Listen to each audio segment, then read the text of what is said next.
Good afternoon, and thank you for joining us today.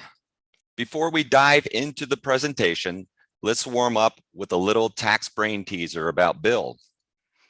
After working hard for his adult life, Bill, who's now 65, has finally retired and he's going to more concerts than ever. Bill has $42,275 in taxable income, which does include $25,000 of Social Security benefits this year. And as you can see from our chart on the right-hand side, Bill's $42,275 of taxable income puts him in the 22% tax bracket because it's more than $40,525, but it's less than $86,375. But everybody, please take note of that top tax bracket of 37% for income above $523,600. Now, towards the end of the year, Bill decides he's going to take an extra $1,000 out of his IRA for a trip to see another concert. How much is he taxed on that extra $100? The logical answer is that for every dollar of IRA money he pulls out, he pays 22 cents in federal income taxes. Therefore, if he took out $1,000, he should owe $220 of federal tax. And that's simple enough, right? Well, unfortunately, it's wrong. He owes $407 of tax, a 40.7 federal tax rate on that income. Thanks to our convoluted tax code and the unique formula that determines how your Social Security benefits are taxed, the real answer is that Bill owes $407 on that extra income. And that's shocking, right? Almost to the point where it can't possibly be true, because as we made note of, the top tax rate for a single person is 37%. And that doesn't begin until somebody has $523,600 of taxable income. But how can Bill pay a higher rate with much less income? It doesn't make any sense, but here's the thing, it doesn't have to, because it's the tax code after all. Later, I will explain more about why Bill faces that tax liability. But for now, the important thing to realize is that when it comes to taxes, the obvious answer is not always the correct answer. So welcome to our presentation, How Tax Planning Changes Through 4 Stages of Retirement. My name is Ted Toll, and I'm president of RCS Financial Planning. I want to thank you for coming out to learn more about taxes in retirement, and I want to assure you about one thing in this presentation. I believe you'll be better informed about the challenges of retirement tax planning after listening to this talk. Taxes can seem complex and jargon-filled, even though the underlying concepts are fairly straightforward. So let me take a second to explain how this workshop will unfold. The presentation is organized into 4 keys. Each key builds on the previous one to form a solution to our presentation problem, as you'll see. So that brings us to a simple statement about the problem we're here to discuss.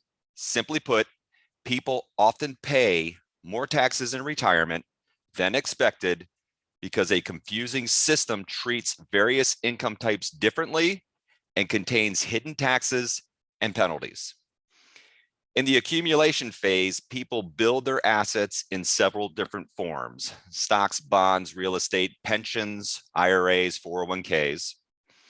In the distribution phase, your regular wages stop coming in. You now take the money you've saved and use it to fund your retirement, which can go for decades with good health on your side. And that's challenging because you'll need to make informed decisions about the tax implications of tapping different accounts, and it can be costly. In retirement, your tax rate can vary dramatically based on decisions you make, such as the timing and order in which you use different sources of money to pay your expenses. Poor choices through misunderstanding or ignorance of the rules can result in people paying more taxes than necessary. As a result, they may see their savings drop faster, and that can mean less to leave to kids and to grandkids. Of course, we don't want that to be you. And the fact that you are here means to me that you are willing to take work towards a solution, which is an important first step. Because your tax exposure will change throughout the 4 stages of retirement, you'll need a strategy that anticipates both traditional taxes and possible taxes, surcharges, and penalties related to Social Security, Medicare, and other income sources.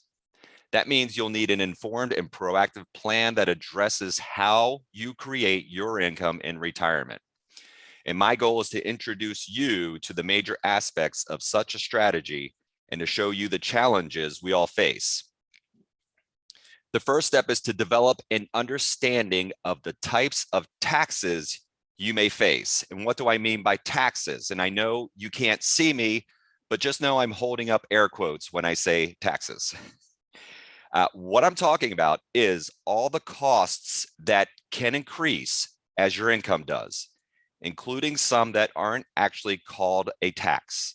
To me, if your cost goes up as your income rises, it's a tax, plain and simple. So you'll need to create a strategy that will help you decide which of your assets to tap first, how much you should be taking from those assets, and when those distributions should occur. Getting this right will help you pay as low a tax rate as possible. Before we go on, here are 4 stages of retirement we'll discuss. These are rough ranges and descriptions, and your experience may differ, so this is just a framework. First, there is pre-retirement, the final work and save years of 50 through 60. Next, the early years of retirement. For some, age 60, for some, age 65, but normally it goes to age 70, and these are often called the go-go years. People often have grand plans for this time, such as traveling, volunteering, starting new hobbies, maybe working part-time, spending more time with your family. Next, you reach the middle years of retirement, usually around 70 to 80, and these are the go-slow years. They bring more financial decisions, such as how to deal with required minimum distributions from your IRA and other retirement accounts. And then finally, there's the later years of retirement, when your health may not be as good and you're thinking about your legacy and your estate. These are known as the no-go years, usually starting around age 80, hopefully for everybody on our call, maybe 90 or 100. Now, the first point you may be thinking, okay, what's the first thing I need to understand about retirement and taxes? Well, here's our first key. You have to know what your after-tax retirement savings picture looks like before you actually retire. Because a $500,000 401k or IRA balance isn't really $500,000. The government has a claim on part of that money because taxes are deferred. They'll get their share when you begin withdrawals, or you're forced to start your required minimum distributions when you turn age 72. Obviously, the higher your tax rate in retirement, the less your account is actually worth. And here's an example. This chart shows you the cumulative after-tax amounts you could expect to receive from a $500,000 IRA earning 6% per year at various tax rates. And as you can see, the lower your tax rate, which is that top line at a 0% tax rate, you're able to collect almost $1 million of income over your life expectancy. As we add tax, the red line at 12%, and then the green line at 33%, you can see obviously taxes do take from the income you'll receive over your lifetime. So you may be thinking now, okay, my accounts may not be worth as much as I thought, but I'll have a steady flow of benefits from Social Security to supplement my income, and I'll have Medicare to pay my health costs. But one thing you need to understand when creating your retirement strategy is Social Security and Medicare have their own tax traps that you'll need to plan for as well. So let's first look at Social Security. Now let's go back to Bill from our initial brain tease. We want to understand why he paid such a high tax rate on that extra money he took from an IRA to go on that concert road trip. Now remember, Bill has $38,000 of income, which is part of his adjusted gross income of $56,525. And he has $25,000 of Social Security benefits. And remember, this puts him in the 22% tax bracket, and Bill does take the standard deduction. Yet when he took that extra $1,000 IRA distribution, he got hit with nearly a 41% marginal tax rate. Now let's break down how this actually happens. But first, remember, the only difference between our two scenarios here is that IRA income at the top. $38,000 before the concert trip, $39,000 after the concert trip, so only $1,000 more. So we see here on this slide that by adding the additional $1,000 of actual income, it increased both his AGI and his taxable income by $1,850. That means for every dollar of income he actually received from his IRA, he's being taxed on $1.85. Now, how is that possible? Well, here's the deal. Depending on how much other income you have, the amount of your Social Security benefits that are taxable varies. For instance, if your other income is low enough, all your Social Security benefits will be income tax free at the federal level. On the other hand, if your income is high enough, up to 85% of your Social Security benefits can be taxable at whatever your personal rate is. And Bill finds himself in this latter scenario. At his current income after the concert trip, for every dollar that he takes out of his IRA, he not only adds $1 of IRA money to his taxable income, but he must also add an additional 85 cents of taxable Social Security benefits. And when you add that up, that's $1.85 taxable at his 22% rate for every $1 of additional IRA income he actually receives.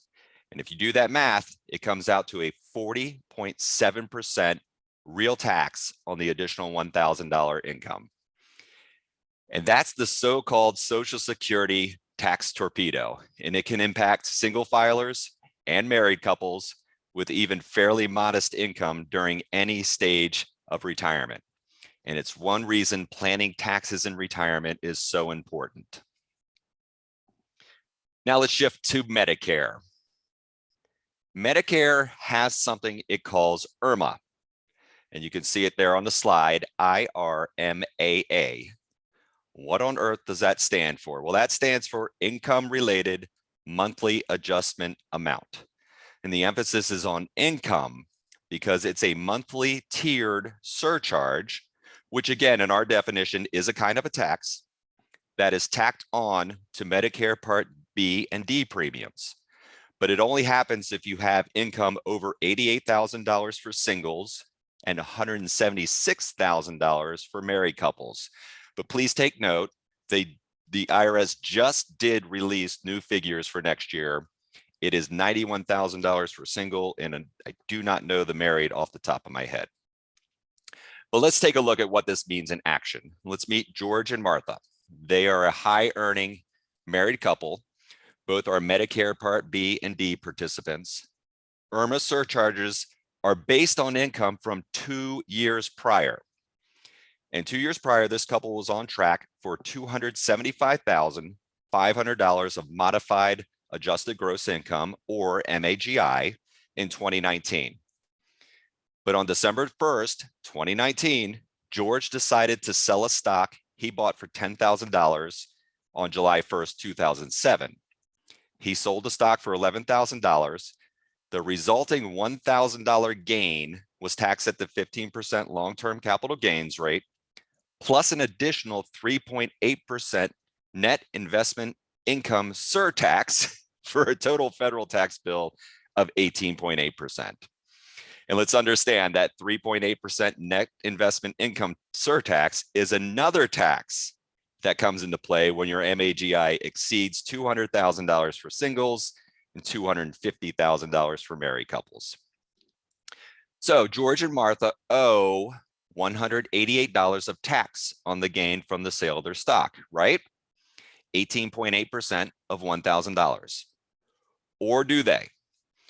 Again, remember, my definition of a tax is any cost that increases as your income increases. So then George and Martha will owe more than $188 because the gain from the sale of the stock pushed them over the Medicare Irma cliff and into higher Medicare premiums. Let's take a look. Here is the 2021 Part B Irma surcharge chart. The extra $1,000 capital gain that George took in 2019 pushed their AGI into the next premium tier that starts at $276,001. So now instead of owing $297 each for their monthly Medicare B premiums, George and Martha will owe $386.10 per month, which is an extra $89.10 per month times 2 for an annual total additional income related monthly adjusted Medicare Part B premium of $21,138.40. But it's not over, because Medicare Part D Irma surcharges are also impacted. George and Martha will each owe another $19 per month for their drug plans, an extra $466 for the couple over the course of a year. Adding all the Irma surcharges together for the year, George and Martha will each owe about an extra $100 a month, or $2,600 for the year. Now combine that amount with the $188 of actual federal income tax they would owe on their stock sale, and the total tax owed on the $1,000 gain comes to $2,792, and that's a tax rate of 279%. And yes, let me repeat that. That's a tax rate of 279%. And let's just do a quick review. They sold stock for a $1,000 income gain. The tax on the sale of the stock was $188. The extra income from that stock sale triggers new Irma tiers. The total Irma surcharges amount for the year are $2,604 for George and Martha. So that $1,000 of extra income triggers taxes of $2,792, a 279% real tax rate. As you can see, being pushed into these higher Medicare B and D premiums is worse than being pushed into a higher tax bracket. Because if you go over a regular tax bracket by even a single dollar, it's only that single dollar that is taxed at the higher rate. The rest of your dollars are taxed at your lower rates. That's why they call it marginal tax brackets. But Irma surcharges are not determined that way. They are called cliff. And if you go over that cliff by even a single dollar, you move into the next premium tier. And it doesn't matter if you exceeded by $1 or $10,000. And that's why they call it the cliff again. And keep in mind, last, as I've mentioned, your Irma payments aren't determined by how much money you made in the previous year, but rather your MAGI from 2 years ago. So it's another tax that catches people by surprise and needs planning. Okay, so we have 10 minutes left. I want to make sure that I do hit on the most important parts of our presentation here. So I will go through this. I will go through this part quick, but this is enrolling in Medicare. Meet Jim and Ann, both 68 years old. Jim retired at 65 and Ann retired at 66. But prior to her retirement, the couple had health insurance through Ann's employer, and they continued that after Ann retired, because her employer offers retiree health benefits. Now, unfortunately, they didn't know they had to enroll in Medicare Part B as soon as Ann retired. Even though Ann's employer offers retiree health insurance benefits, those benefits are generally paid secondary to Medicare after retirement. But Jim and Ann didn't realize the mistake until it was too late. And thanks to the way Medicare enrollment periods work, they weren't able to begin coverage until the next year. Now, in a worst case scenario, this might have resulted in a gap in coverage for Jim and Ann if they had a major medical need. But even in a best case scenario, because Jim and Ann missed their deadline to sign up for Medicare Part B, they will each owe a 10% Medicare Part B base premium penalty for life.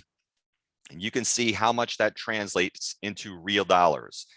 They owe $356 extra in 2021.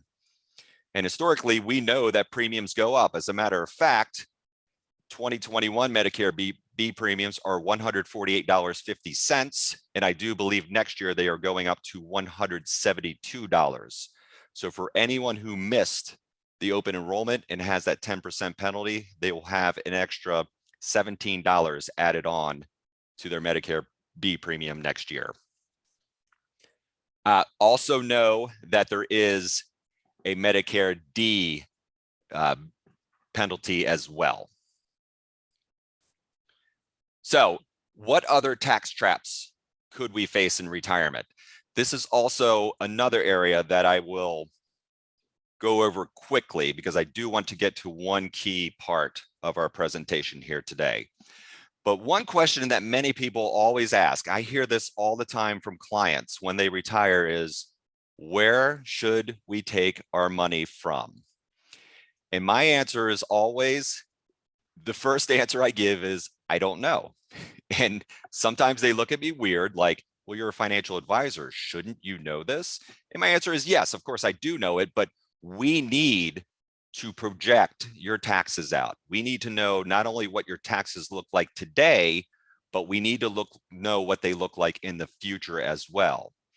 Because there was an old rule of thumb, and that was basically take assets from taxable accounts first, then tax deferred accounts such as IRAs, then ultimately Roth IRA accounts last. And this rule is still promoted by a lot of the big investment firms out there, but unfortunately this rule just does not apply anymore. A lot of times we recommend to clients taking money out of IRA accounts early in their retirement. And sometimes clients will ask, well, why would we do that? And we explain that right now you're in a lower tax bracket, but down the road, when you start your required distributions, you're going to be in a much higher tax bracket. So it does make sense to pull money out now, knowing we're going to pay less tax on that, or convert that money to Roth IRA, because we know over the long term that will save you taxes. So again, this is a question that we hear often from clients, but it's not an easy answer. And we always say we need to do tax projections, not only in the current year, but down the road as well. So I skipped over some slides here because this is the one that I definitely want to get to before we run out of time today. This is a great planning tool that we do use for a lot of clients. Once you turn 72, and remember, this is a new law. The law used to be 70 and a half, now it's 72. Once you turn 72, you must start what's called required minimum distributions. The government forces you to take certain amounts out from all your tax deferred accounts. Roth IRAs are excluded. Please make note of that. Now, a lot of our clients and a lot of people, of course, they do make charitable donations. Let's meet Albert and Shirley, who are in the 24% tax bracket. The standard deduction for a married couple in 2021 is $25,100, but Albert and Shirley are over age 60, so they get an extra standard deduction, bringing them up to $27,800. That means they'll receive no tax benefits from itemized deductions unless their itemized deductions exceed that $27,800 mark. So if Albert and Shirley have $15,000 of existing itemized deductions. What will happen tax-wise if they donate $5,000 to charity? Well, they get no federal income tax benefit from their charitable contribution because it doesn't exceed the $27,800 standard deduction. Now, that's not to say they shouldn't do it, but they should understand it's not helping them save on taxes. Now, if you're over 70 and a half, and please note, this is, again, different from the required minimum distribution age. If you're over 70 and a half, you can process qualified charitable distributions, or QCDs for short. They're more powerful when you're subject to RMDs, but just know at 70 and a half, you can begin. So let's explain why they're so helpful. A couple rules first. Number one, as I mentioned, you must be 70 and a half or older. You can make a qualified charitable distribution of up to $100,000 per year from your IRA. And if you're married and your spouse has an IRA, they can also make up to a $100,000 qualified charitable distribution. Doesn't mean it has to be $100,000. That's just the limit. However, when you make this distribution, it must go directly from your IRA to the charity. There's a couple ways we do this for clients. Is number one, we can process paperwork and send the check straight from the custodian to the charity. Or for clients who tend to give small amounts to various charities, our custodians do offer checkbooks for an IRA account, which is a very effective tool for this strategy. But remember, if you give money from your IRA as a QCD, you do not get a tax deduction. So why on earth would I suggest a strategy where you don't get a tax deduction? Well, let's see how this helps Albert and Shirley. So first, let's suppose what Albert and Shirley do what most retirees do.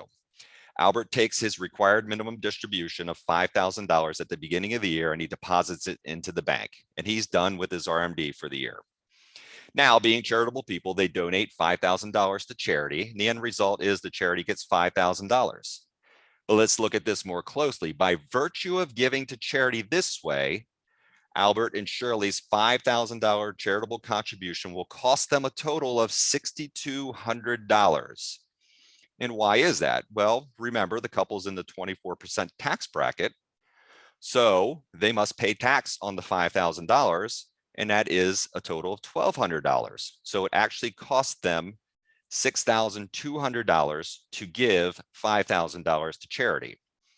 And they don't get a deduction because their itemized were not more than their standard deduction. So let's see what happens if instead they use the QCD to give to charity. Now, instead of requesting a $5,000 distribution from his IRA to go to his bank account, Albert, as I mentioned, would have just requested his IRA custodian send the $5,000 distribution straight to the charity. That does satisfy Albert's required minimum distribution. Now, the charity is in the same position as before. They receive $5,000 for the donation, but Albert and Shirley are in a better position. They still give $5,000 to charity. Although they get no itemized deduction for making the contribution, that entire $5,000 distribution from the IRA is excluded from their tax return.